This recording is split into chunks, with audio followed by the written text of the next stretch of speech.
പ്രിയപ്പെട്ടവരെ, നമ്മുടെ ചിന്ത ഡ്യൂട്ടി ഫ്രീ ചാനലിലേക്ക് എല്ലാവർക്കും ഒത്തിരി ഇഷ്ടത്തോടെ സ്വാഗതം. ഞാനിന്ന് തികച്ചും വ്യത്യസ്തമായൊരു വ്യക്തിയെ പരിചയപ്പെടുത്തുകയാണ്. ഇത് ജനവാസ മേഖലയല്ല, ഒരു കാർഷിക മേഖലയാണ്. പാടം, പറമ്പ്, ഒരു ജനവാസ മേഖലയല്ല. ഞാൻ നിങ്ങളെ പരിചയപ്പെടുത്തുന്നത് ഏകദേശം ഒരു 10 വർഷത്തോളം അധികമായി ഒരു മനുഷ്യനിവിടെ കാട്ടുജീവിതം. അദ്ദേഹത്തെ ഞാൻ കാണിക്കുന്നില്ല, അദ്ദേഹം മാറി നിൽക്കുകയാണ്. അദ്ദേഹത്തിൻ്റെ പേരും വ്യക്തമാക്കുന്നില്ല, വെളിപ്പെടുത്തുന്നില്ല. ഒരു സാമൂഹ്യ പ്രവർത്തകനാണ്. പക്ഷേ ഏകദേശം 10 അധികമായി ഏകദേശം ഇവിടെ നായ, പന്നി, കുറുക്കനൊക്കെ ഉള്ളൊരു ജനവാസ മേഖലയല്ല, ഒരു കാട്ടുജീവിതം നയിക്കുന്നൊരു മനുഷ്യന്. പേര് വെളിപ്പെടുത്തുന്നില്ല, അദ്ദേഹത്തിൻ്റെ ഫേസ് കാണിക്കുന്നില്ല.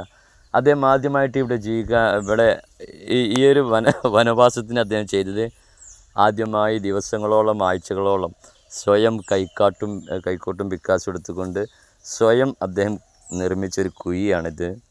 ഇത് ഏകദേശം ഒരാൾ 1-2 താഴ്ചയുണ്ട്. കാരണം പ്രതലമാണിത്. ഇത് നല്ല പാടമാണ്, നല്ല പാന്തല സ്ഥലമാണ്. അപ്പോൾ അവിടെ വെള്ളം കിട്ടും. അദ്ദേഹം ആദ്യമായി കുളിക്കാനും കുടിക്കാനും അദ്ദേഹത്തിൻ്റെ നിത്യോപയോഗങ്ങൾക്ക് സ്വയം കുഴിച്ചൊരു കുഴിയാണ്. അദ്ദേഹം സ്വയം ഒരു ആളെ കിട്ടി. ഇത് ഞങ്ങൾ പ്രദേശത്തുകാർ ഈ കുഴിക്കൊരു പറയുന്ന പേരുണ്ട്. ആ പേര് ഞാൻ വെളിപ്പെടുത്തുന്നില്ല. അപ്പോൾ ഈ കുഴി ഇത് വർഷകാലമായ പെയ്ത് നിറഞ്ഞു ഒഴുകും, ഇതിലിങ്ങനെ ഒഴുകും. ആ കുഴിയെല്ലാം റെഡിയായി അദ്ദേഹത്തിന് കുളിക്കലും കുടിക്കലൊക്കെ ഇതിന് കഴിഞ്ഞതിന് ശേഷം അദ്ദേഹത്തിന് ഈ വനവാസത്തിന് വേണ്ടി അദ്ദേഹം നിർമ്മിച്ചൊരു കൂടാരമാണ്. ദയനീയമാണ്. അദ്ദേഹത്തിന് ആവശ്യമുണ്ടെങ്കിൽ നിങ്ങളെ സഹായം സഹകരണം വേണം. ഏകദേശം കണ്ടോ, ഇത് 10 വർഷത്തോളമായി ഒരുപാട് തവണ പുതുക്കി പണിത്, ഓരോ കാലുകളും വെച്ചിട്ട് ഓരോ വർഷത്തെ പുതുക്കി പണിയിലാണിത്. ഇപ്പോൾ വളരെ ദയനീയമായിട്ട് ഇപ്പോൾ ഏകദേശം ഒരു മാസം കഴിഞ്ഞാൽ കാറ്റുമായി വരാനുള്ള അതിന് അടുത്ത സെറ്റപ്പ് പുതുക്കാനുള്ള കവുങ്ങും അലവും കൊടുന്ന് വെച്ചിരിക്കുന്നു. പിന്നെ അദ്ദേഹത്തിന് സ്വയം അടുക്കളയിലേക്ക് സ്വയം ആവശ്യത്തിന് വേണ്ടി അദ്ദേഹം കൃഷി ചെയ്തതാണിത്. അദ്ദേഹം മാറി നിൽച്ചിരിക്കുകയാണ്. ഇനി ഞാൻ കാണിച്ചു തരാം. അദ്ദേഹം ഇവിടെ വരും. അദ്ദേഹത്തിൻ്റെ ബെഡ്റൂമും പെട്ടിയും അലമാരയും ഒക്കെയാണ്. ഓരോ ദിവസത്തെയും മടക്കിയിടും, അതിന് മുമ്പത്തെ മടക്കിയിടും, അതിന് മുമ്പത്തെ കെട്ടിപ്പൂട്ടി വെക്കും.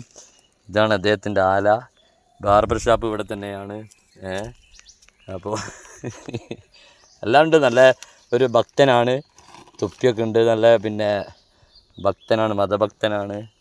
അപ്പോൾ ഞാൻ ഇത് കാണിച്ചത് ദയനീയമാണ് അവസ്ഥ. നമ്മളോരോ സാമൂഹ്യ പ്രവർത്തകർ, സന്നദ്ധ സംഘടനകളൊക്കെ ഉണ്ടെങ്കിൽ ഒന്ന് കനിയണം. അദ്ദേഹത്തെ എൻ്റെ ഡിസ്ക്രിപ്ഷനിൽ കൊടുക്കാം. അദ്ദേഹത്തെ ബന്ധപ്പെടാൻ എൻ്റെ നമ്പറിൽ ബന്ധപ്പെട്ടാൽ മതി. പേര് വെളിപ്പെടുത്തുന്നില്ല. ഒരു ദയനീയമായ ഒരു സാധു പൊതുപ്രവർത്തകനാണ്. എല്ലാവർക്കും നമ്മുടെ ചാനലിലോട്ട് സ്വാഗതം. നിങ്ങളുടെ അഭിപ്രായം കമൻറ്റ് ചെയ്യുക. അപ്പോൾ ഇത് കണ്ടില്ലേ, അദ്ദേഹത്തിന് വസിക്കാനുള്ള ആല, അദ്ദേഹത്തിന് കുടിക്കാനുള്ള കിണർ, അദ്ദേഹത്തിന് അലക്കാനുള്ള സംവിധാനങ്ങൾ. ഇത് എവിടെയാണെന്ന് അറിയണോ? ചുറ്റുഭാഗം ഒന്ന് കണ്ണോടിച്ച് നോക്കൂ. ഒരു മനുഷ്യജന്മം ചുറ്റുഭാഗത്ത് എവിടെയുമില്ല. വനമേഖല. ഞാനിത് നിങ്ങളെ അറിയിക്കാൻ എൻ്റെ സങ്കടമാണ്. ഈ വനമേഖല ഒരു ജനവാസമില്ലാത്ത, ഒരു മനുഷ്യ കുഞ്ഞു പോലുമില്ലാത്ത ഇടത്തിൽ ഈ വനവാസത്തിന് തിരഞ്ഞെടുത്ത നമുക്ക് കാണുമ്പോഴുള്ള വിഷമത്തോടെ നിങ്ങൾ അറിയിക്കുകയാണ്. കമൻറ്റ് ചെയ്യുക. ഓക്കെ, അനീഫ കട്ടുപ്പാറ. ബൈ.